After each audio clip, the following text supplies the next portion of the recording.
Hi, folks. I'm Peter Lemieux. I'm with Batter Sports, specifically rounding third. I tell baseball stories. I think stories are important for all of us. One of the reasons I like telling baseball stories is because I don't want people to forget. We get so caught up in the days, we forget there was another time. So I want to talk to you today about a storied, historic baseball franchise, the Pittsburgh Pirates. Now, today, if you talk to young people, if any of follow baseball, something like that, Pittsburgh Pirates are sorry. They don't compete for the playoffs. They don't spend money on players. And this has been for quite a while. This has been going on. When you think about who's going to be good in the playoffs, who's got a chance to go to the World Series, the Pittsburgh Pirates never rise to that level. But I'm here to tell you today it wasn't always so. Now, for me, it wasn't that long ago. But when I look at the calendar, it's almost 50 years ago. I had graduated from college. I was working in my first job, and I always followed baseball. I want to talk about the 1970s. It doesn't seem that long ago to me. 1970 to 1979. Would it surprise you if I told you the Pittsburgh Pirates were a major force every single year during the 70s? It's true. Let's just look at the statistics. I'll go all 10 years, okay? In 1970, they made the playoffs. Back then, of course, we had the East and the West, and the two winners would play in the playoffs. The winner of that went to the World Series. In 1970, Pirates won the Eastern Division but lost to the powerhouse Cincinnati Reds 3 games to nothing. 1971, they won the East again. This time they beat the Giants 3 games to 1, advancing to the World Series, which they won in 1971, beating the Baltimore Orioles 4 games to 3. I'm going to close my story by talking about that team, the 1971 Pirates. It continued. They won their division in 72, only to lose to the Reds 3 games to 2. In 73, they didn't win the division. They were beat out by the Mets by a 2.5 game margin, so they almost won it. In 1974, they won the division again, but lost in the playoffs to the Dodgers, 3 games to 1. 75, they won the division again, but lost to those doggone Cincinnati Reds, 3 games to 0. Oh, those Reds. Yeah, Johnny Bench, Pete Rose, Tony Perez, Joe Morgan, all Hall of Famers in the same lineup. Okay. 76, they did not win their division, and they didn't win it in 77. Both years, they finished second. So they were close. In 1978, they won the East. Um, pardon me. It's 76, 77, 78. They lost the Phillies all 3 years. Phillies had a great powerhouse team also, but not by much. They were in the race to the end.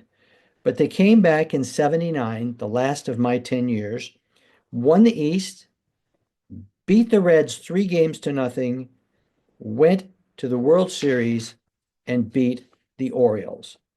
So, what are we talking about here? In those 10 years, we're talking about 1, 2, 3, 4, 5, 6 out of 10 years.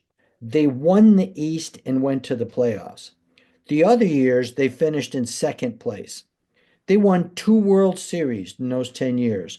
That's no small accomplishment. What made the Pirates so great? Living through that, here's what I knew about the Pirates. They could hit. Oh my glory, they could hit. Each batter came up was, oh no, we got to face this guy. We got to face this guy. At the time, I was cheering for the Mets, And man, playing the Pirates was just like a walk through hell to try to get that lineup out. I just want to give you a flavor of what their lineup looked like. Now, these names may mean nothing to you, and if you're in my age bracket, you'll remember them. They had a catcher named Manny Sanguillen. I told you I was going to talk about the 71 Pirates. In 1971, that catcher batted 319. They had a first baseman named Bob Robertson. No big deal, right? Bob Robertson in that year hit 26 home runs, drove in 72 RBIs, batted 272. Their second baseman was Dave Cash. All he did was hit 289. Third baseman Richie Hebner hit 271, 17 homers, 67 RBIs. The only weak spot in their starting lineup is their third base, a shortstop, Gene Alley. He only hit 227. So if you look at their lineup, number 8, the shortstop, and number 9, the pitchers, were the two people you had a chance of getting out. The rest of them, good luck. They had a guy in center field named Al Oliver. Al Oliver may have been one of the greatest hitters I ever saw. When he came up, he always seemed to hit the ball on the line. When I watched him, I couldn't believe how many hard ball hits he had that were caught. I don't know why this guy didn't bat 350 or 360 the way he hit. Well, in 71, he did bat 282, 14 homers, 64. That really doesn't tell you what a tough out Al Oliver was. I saved the last two because of who they are. They had a left fielder named Willie Stargell, 1971, 48 home runs, 125 RBIs. Now look at you load that lineups with a 319 hitter and a bunch of 280s, a guy like Al Oliver, Willie Stargell coming up to bring them all in. I'll save the best for last. In 1971, their right fielder was the famous Roberto Clemente. All he did was bat 341.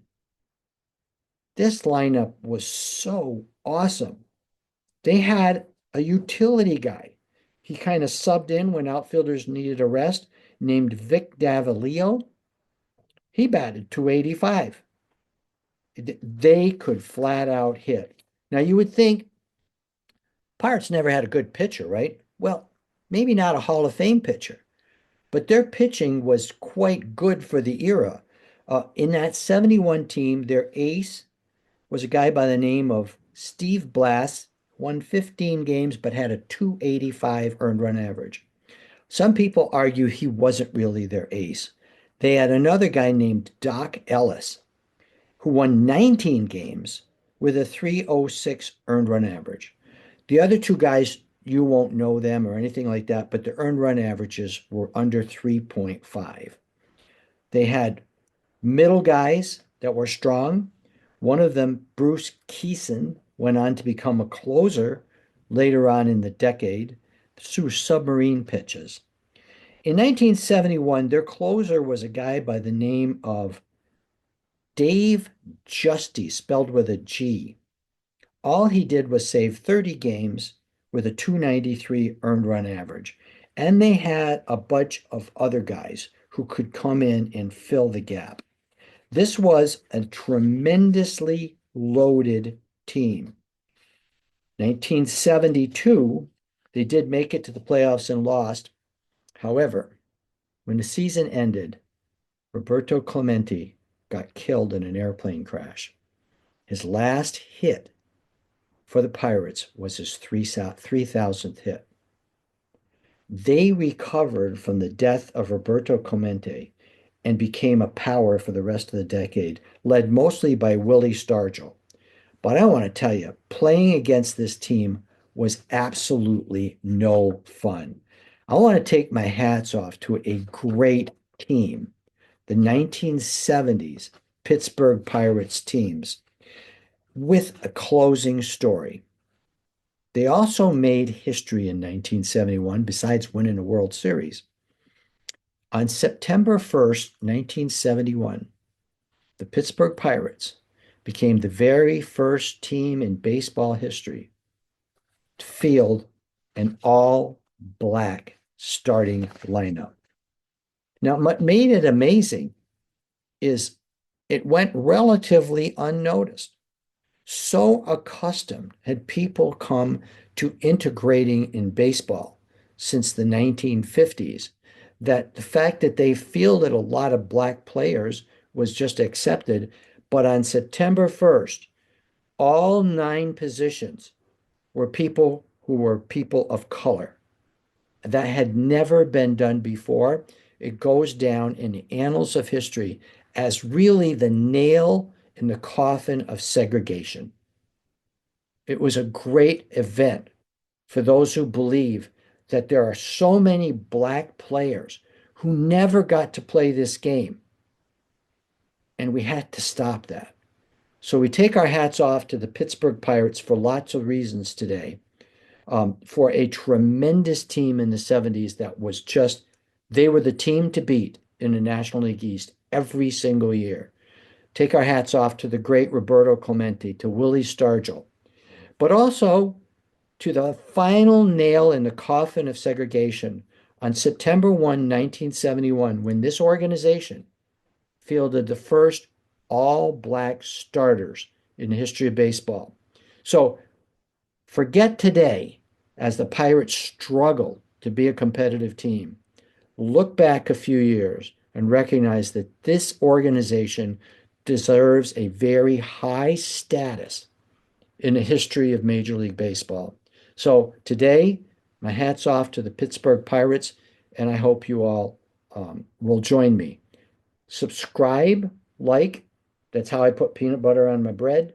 But also, those of you who like listening to these stories, please share. Tell me your stories. Do you remember this Pirate team? What are your fondest memories of this team? I'll look forward to hearing from you. You people have a wonderful day. This is Peter Lemieux from Rounding Third, and I tell stories.